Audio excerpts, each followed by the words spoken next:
We also know two U.S. law enforcement officials tell CNN the FBI right now planning closer monitoring. That means more wiretaps of suspected ISIS sympathizers in the U.S.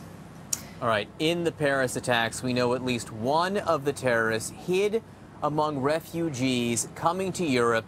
He said he was from Syria. He presented a Syrian passport. He tried to hide among the influx of refugees leaving that war-torn nation, heading to Europe, landing on the Greek island of Leros. Earlier today, the White House Deputy National Security Advisor said that plans to accept U.S. Syrian into the refugees in the United States will not change. They are heavily vetted, he says. He absolutely did. It is still a disconcerting thought to some, and many say this is the national responsibility to help those most in need. Joining us now, Congressman Joaquin Castro, Democrat from Texas. Thank you for being with us, Congressman. And you have argued, you have been one of the loudest voices on this, saying the United States needs to accept more Syrian refugees. In September, you tweeted this: the U.S. should accept more Syrian refugees. I have called for a congressional hearing to spur action on this issue. Given the development that John just talked about, given the fact that we know that one of these attackers posed as a refugee and therefore got into Europe via the Greek island of Leros, does it change your position at all? No, it doesn't. And for a few reasons. First, it's natural that after something like what happened in Paris, it's very natural for us to be concerned about who's coming into the country. I think every American shares that concern. But the process for coming into Europe as a refugee is very different from the process for coming into the United States. In fact, since the Syrian conflict started in 2011, we've only allowed in about 1,500 Syrian refugees. And so there is a very different vetting process. In the United States, that involves the Department of State, Department of Homeland Security, the FBI, and other intelligence agencies. So the administration is right. We can be very careful in selecting who we let in. Congressman, it's just been 1,500 so far, but the president wants to let in an additional 10,000 over the next year. You want to let in even more than that. There is great concern. But if you look at those, not to mention across Europe, if you look at those 10,000, 1 second, Congressman, in the United States too. Go ahead. Go ahead. Sure. No, and as I mentioned, it's natural to be concerned about that.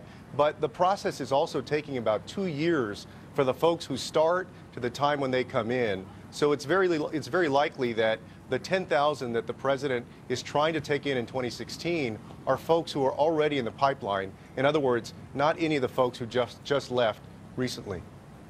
But you want to take in, or Hillary Clinton wants to take in 65,000. How do you process that many and keep it safe? Well, it's a process that would take quite a while. Remember, nobody's arguing that the process should be less restrictive or there should be less vetting done.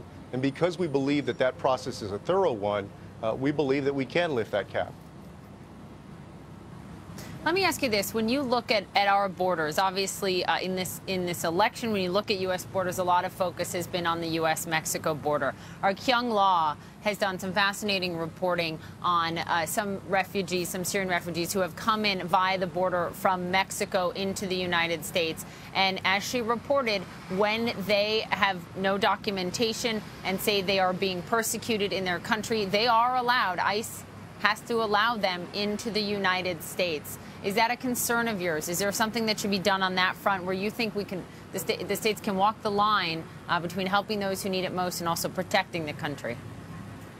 Oh, we absolutely have to. I think this is a country whose history is one of showing humanity towards others, of accepting people from around the world. But yes, we have to be very careful, and no matter where they come from, whether they come from Central America or whether they come from the Middle East or North Africa.